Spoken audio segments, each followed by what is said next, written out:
Welcome back to the Padilla Family Homestead. We are back in the sunroom where I believe you last saw me. There may be a garden tour in between here and the last video that I recorded. But I have some potting soil, which is light and fluffy and beautiful.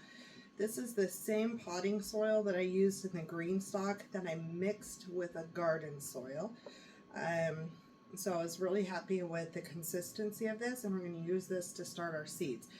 This is dry though, so I am going to go ahead and add some water, a little bit at a time here, because I want to make sure this gets moistened up before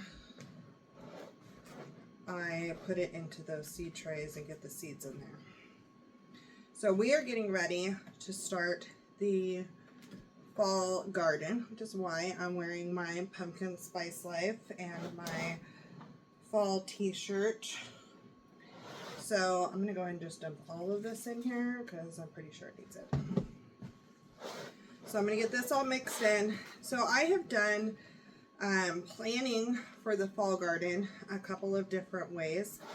I have written on paper when my estimated first frost is, and then counted back 1 week at a time on a piece of paper and kind of tracked that, and then wrote down what I needed to start when, and did the research on what needs to start how far before the frost. Because what's different about the fall garden than the summer garden, the spring summer garden, is you're getting less and less daylight. Whereas in the spring and summer, each day that goes by, you're getting more and more daylight until June with the summer equinox, and you get the most sun you get in that day. And then you're losing daylight until December for the winter equinox or winter solstice or whatever, where it's the shortest day of the year. And that one, you're losing daylight all fall until you get to that point. And so plants are going to grow differently based off of how much sun they are getting. All right, so I have my moistened dirt. I have the seeds I'm starting today. I have seed starting supplies, which I don't need these for a second. I am going to use my tray here. I need to get a bottom water tray for it. This is what I needed.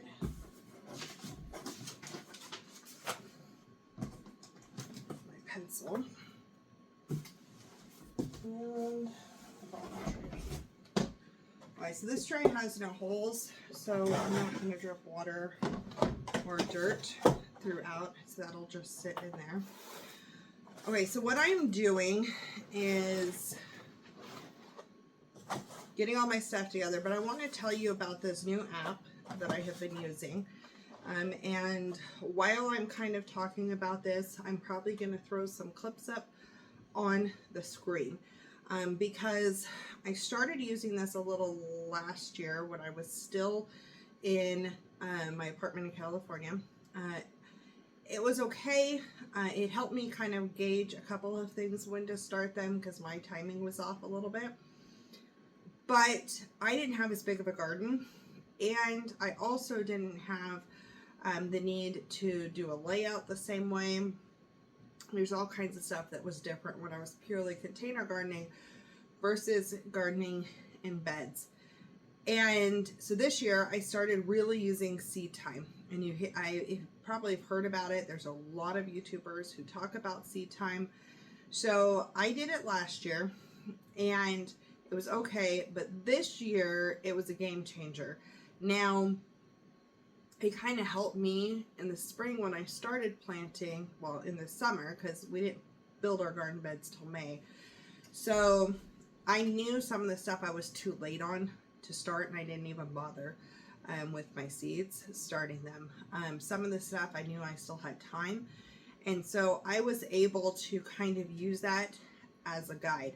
Now, It's not probably 100% accurate, but it does get close. So I put in our zip code here, and I put in information, and it tells me when my first estimated frost is, when my last estimated frost is. And then as you plug in, it doesn't have all seed varieties, but it does have a lot. So some of this stuff you're going to have to hand do the research if you want to plug it in. But this saves you a lot of time in doing, figuring out a lot of these things. So Brussels sprouts and cabbage, I'm actually a little bit late on starting. So I'm hoping we'll get some, but I know that I'm a little bit late.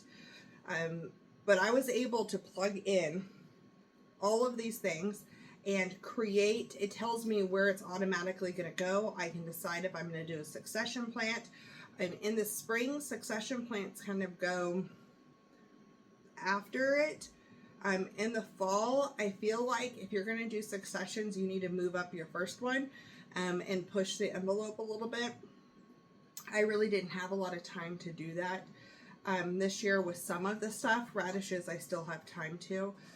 But, so I didn't do a lot of succession planting of the same thing in multiple places. What I did do is I have replacement crops, and I have different varieties that I'm staggering when I'm planting them. So different varieties are becoming my successions. And so as you plug all of this stuff in, which you're seeing on the screen right now, as you're plugging it in and you're deciding if this is for fall, winter of 2024 or spring of 2025 or whatever, right? You're deciding where it's going to go. It's going to give you warnings if you try to move it to a place where it might need protection. Now, it has no idea if you're growing in a greenhouse or under hoops in the garden, or it's just going off of if you're growing this in the ground, out in the open, with no protection in your area, it's going to give you a warning that's too hot, or you might run into problems with it being too cold, or whatever it is.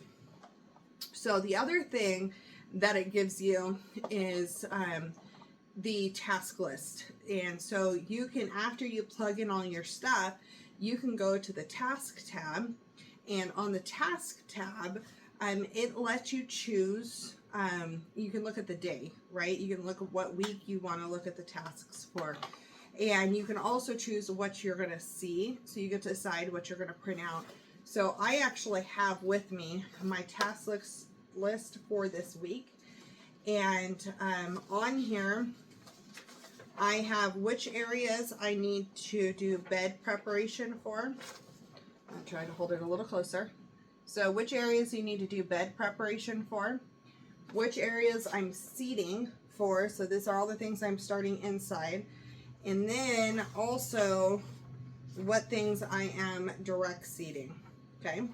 And what's really neat is if you use the layout, so the layout is not part of the free version. All of this other stuff I've shown you, that's all part of the free version.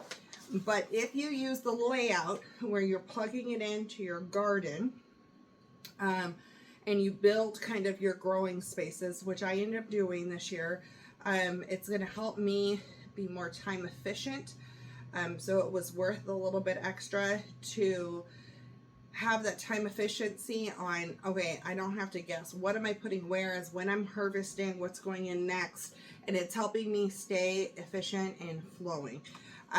So what this does is it will give you how many of what you need to plant according to what you laid out. So I'm going to try to zoom in on this for you. So I'm going to hold it still. So I have, let's see, broccoli, and I have the thyme, which I'm trying to read through the paper, which is, I think, Waltham or Walther. And then it needs 3 plants. This little bubble right here means I need 3 of that started. And it's going into, and it's labeled which bed it is based off of when I laid it down, which order it was. And then Brussels sprouts of the Gonager, I need 2 I need 2 of the Long Island Brussels sprouts. And then when you get down here where I'm direct seeding and I've laid out how many feet and how many rows I'm doing, it's telling me I need 31 seeds of that carrot planted. So I should be making 31 little spots for it in the row, which I thought was really cool. That's helping me make sure I have enough seeds on hand, and then I have all the things in place. So this tool, Seed Time, is what I am using to help me become more efficient with my limited time. I've talked about that in my live video this last week, and I'm trying to be more efficient with my time, and also be very intentional with my time. I have a lot going on, and if I don't, right at this point, if I don't have a schedule and I don't have efficiencies in place, I'm spending a lot of time trying to figure things out. And I want to be very intentional to make sure I still have downtime, that I still have family time and time with my friends and so forth. And with working now, I need to make sure I balance that. So this is how I'm using this program to help me do that. So check it out for free. I do have a referral code in the description of this video, so make sure you look at that. The other thing I'm doing, which I will probably end up laminating this, but seeds don't stay in this containers for very long, because they need to get moved up to the next size, which my next size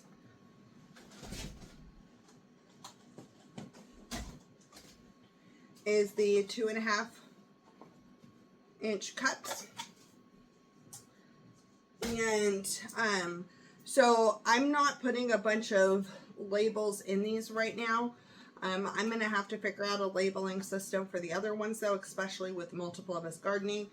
I need to make sure that everything is very clearly labeled.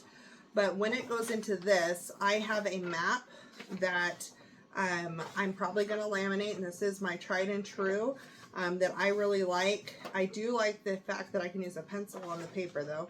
So I need to get another clipboard. I didn't move my clipboard with me, I don't think. So this has exactly all 72 trays here. It's 6 by 12.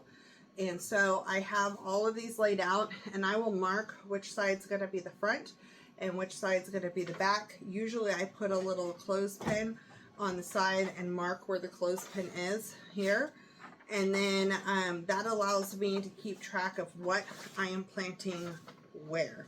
I really like this method. It helps me a lot, and it stops me from having a million little things when sometimes seeds don't germinate.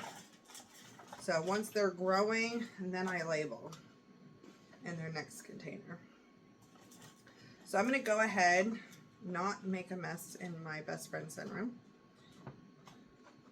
It's really hot outside. We got up to a heat index of 107, it feels like. I think our actual temperature was like 95 or 97, something like that. But we got up to, it feels like 107, and we were out shopping in that. I was working in the garden probably until it got to about a heat index of 100 today. You will see part of that in my garden tour video. I'm trying to knock out a lot of stuff today because I hadn't been feeling good. I'm starting to feel better today, which is good. And so I'm trying to knock a lot out on my day off.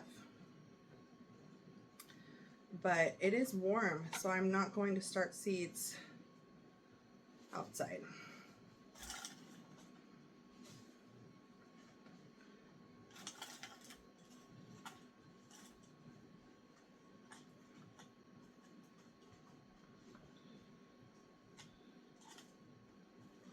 So the other thing we went out shopping for today, I'll spill the beans on that.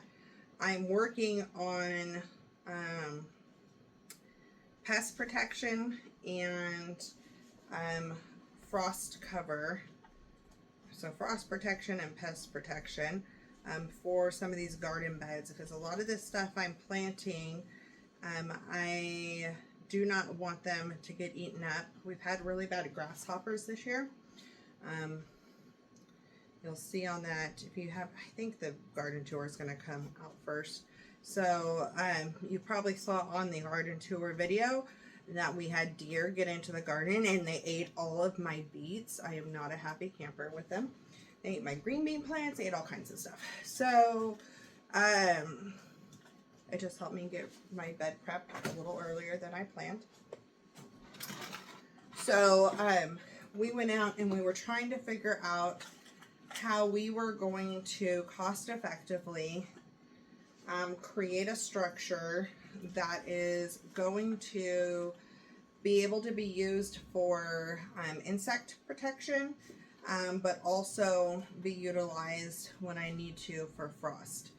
And so my husband and I went out together, and I had a concept that I've seen other people do, and we're trying to figure out how we were going to implement it. It's a little weird in our garden right now because our beds are 4 feet, but the way I'm planting in the fall garden, I have some perennial stuff that is staying out all year, and I have some stuff that's not ready to be pulled until the frost actually hits. And so that stuff's already been experiencing grasshoppers and caterpillars and all the things. So I don't want to cover that with my new stuff, because that is going to mean I'm introducing those bugs into the new, I'm just trapping them underneath with my new plants. So I don't want to do that. So we were able to find a solution that is going to let me go from 4 feet to 2 feet, or cover the whole bed, whether it's a 4-foot bed or an 8-foot bed, or just do a partial of it. Hopefully have it secure where I'm not ruining my netting. So I love bringing my husband, because he has unique ideas and an understanding of how things work, and a knowledge of what kind of resources are out there, what parts are out there for me to use. So we got some stuff to test it out today, which I'm not going to do any of that testing until probably Sunday. We'll see. It's going to be really hot, and I'm working mornings all week. I might do it Saturday morning. Just depends on how my Friday goes. All right, so we are planted. Ginger the dog's just laying down here going, I don't know what you're doing, but I just like that you're next to me.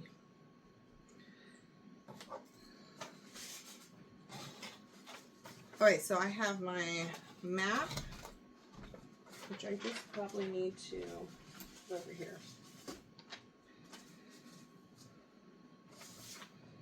Try to write on it. All right, so we're just gonna go in order. I think I'm looking at my map here. There's no way I did 6 cauliflowers of one type and 1 of the other type. That's silly. Alright, so I think there's something wrong in my map with that.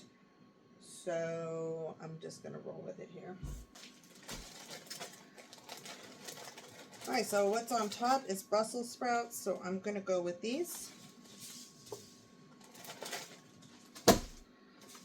And I'm going to just start planting them however far apart, how deep they're supposed to go. So if you don't know, usually it's on the back of the package, but sometimes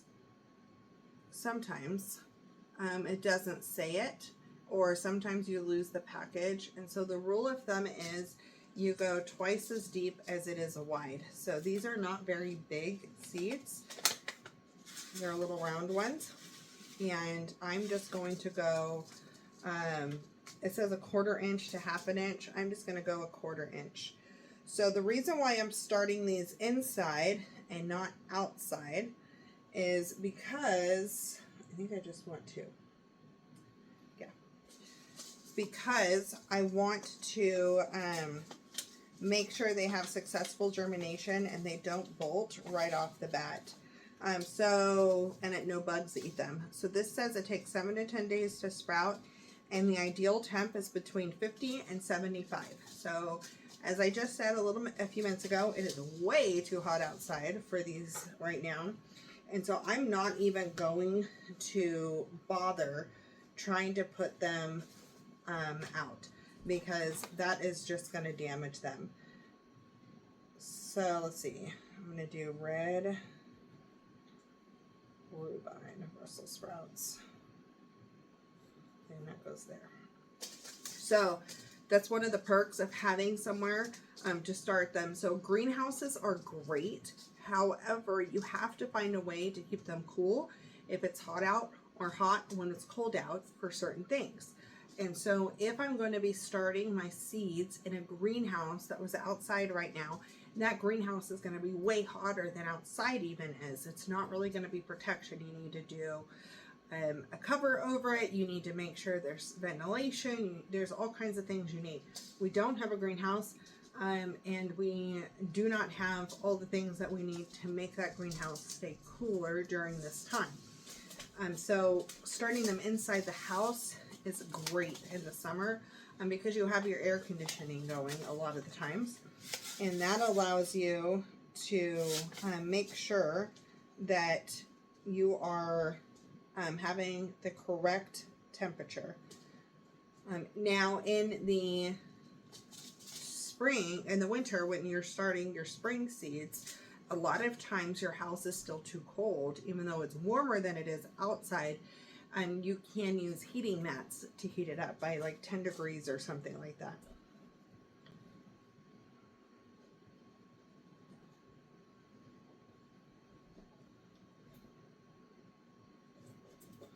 Okay, so I'm going to show you what this is looking like. So I have my paper and I'm just writing down what it is and then how many spaces down it goes. So I know that these 4 right here are planted. And I'm going to keep going through and doing this. So right now I'm planting 3 different types of Brussels sprouts. I'm doing 2 each. I will be doing that Waltham 29 broccoli. We'll also be doing purple of Sicily cauliflower. And there's a white cauliflower in here. Snowball Y cauliflower. For cabbage, I'm going to be trying the royal, I don't know. It's very pretty though. It's green and purpley. This one I'm way light on, and so I know I may not get ahead on this. We are going to have frost protection, but I still may not get ahead on this, which is okay. What I'm going to do is still eat the outer leaves, and if I need to eat it as cut and come again, I will, instead of ahead. Brunswick cabbage is the other one that will be growing. We're going to have some spots out there to try some Georgia Southern collards and Bates collards. New to me this year, we are trying some Swiss chard. It's perpetual spinach Swiss chard. It's I think it's the Haulers that had something like that, and I was very intrigued by it. So we're also going to have kales. I'm looking for my... So the blue Scotch curled kale, the dino kale, which is really a cabbage, I guess, Russian red or ragged jack kale, and then what I dropped was my scarlet kale.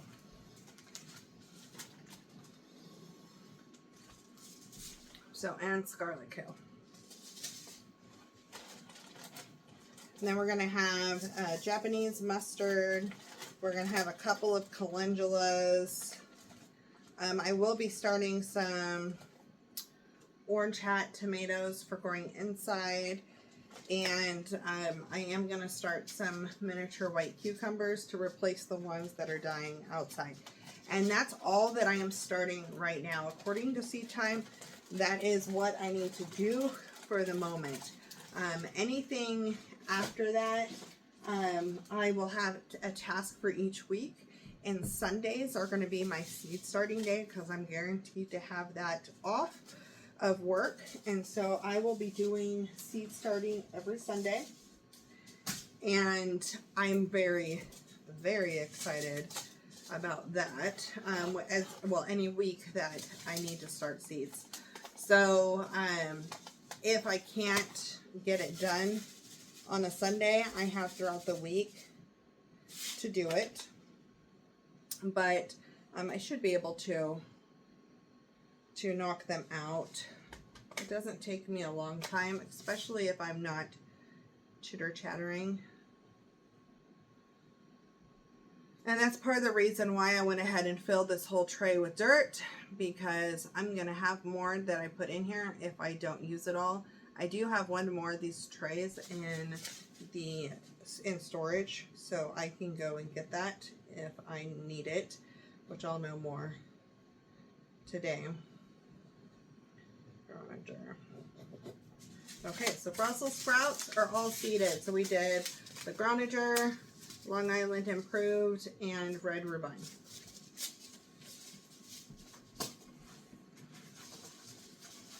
And I'm just going to continue on with my list. So this whole process of starting seeds took me about 30 minutes. It is very relaxing to me. I just sit there and I process through and track what I'm planting where. It's always like another Christmas morning when these guys pop up, and it's always fun to kind of guess what's going to pop up first and what's going to be the last one to pop up. I think seed starting is so much fun. And I don't remember if I mentioned it or not, but each one of these packets is between $2 to probably $4, and you get tons of seeds in them. The Baker Creek ones, especially with the greens, you get quite a bit of seed in them. So for $2 to $3, I am starting 3 plants, which would have cost me $4 a plant. And so these seeds are good. I've used them before. I'm going to use them again in another year. So they're good for multiple years. And this is where gardening becomes cost effective. Once your structures are already built, once you have all the supplies you need in the dirt, then you start your seeds.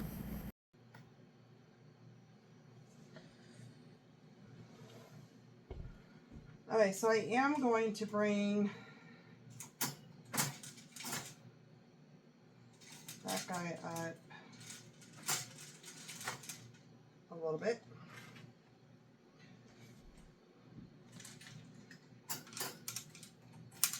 How many do I have on that last one? 4.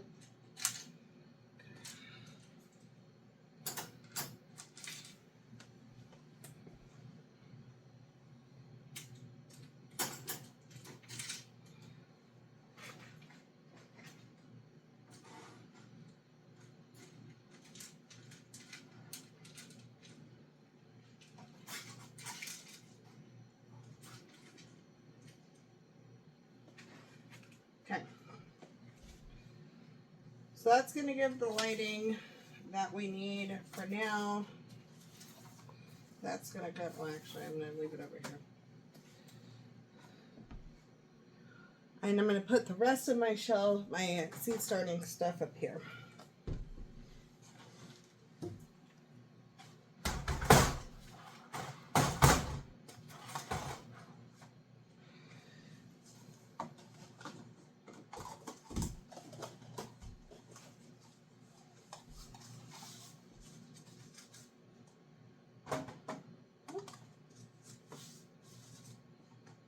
so this is set up on a timer now. So this is going to go from 8 to 8 with the light on. I'm doing that right now, even though there's nothing up, because I'm going to be working and I may miss these coming up, and I don't want to risk them getting leggy. But I am going to turn off, oh, it is off. I am going to turn off this bottom tier of lights because there's nothing there. So there's no reason to have lights on yet right here. And then as these get taller, I will be able to raise them up. And this is going to create a little bit of heat in here, but it shouldn't be too bad. And that's it. We have our seeds started. Now I did not start the mustard. I wasn't supposed to grab it, so I didn't bother with that. So right now we have Brussels sprouts, kale, cabbage, broccoli, cauliflower, Swiss chard, collards, white cucumbers, and I did the orange hat tomatoes. I need to go get the tiny Tims, and then those will be planted as well. So that's it. First round of fall seeds planted. So excited. I would love to know what you are growing in the description below, or in the comments below. And let me know if you're doing a fall or winter garden, if you're trying to extend your frost, grow season with frost protection. And I will be sharing our thought process on the insect/frost protection project that we're going to be doing. It's going to be a few days before I get to it. So that's it. I hope you enjoyed, and we'll see you on the next one.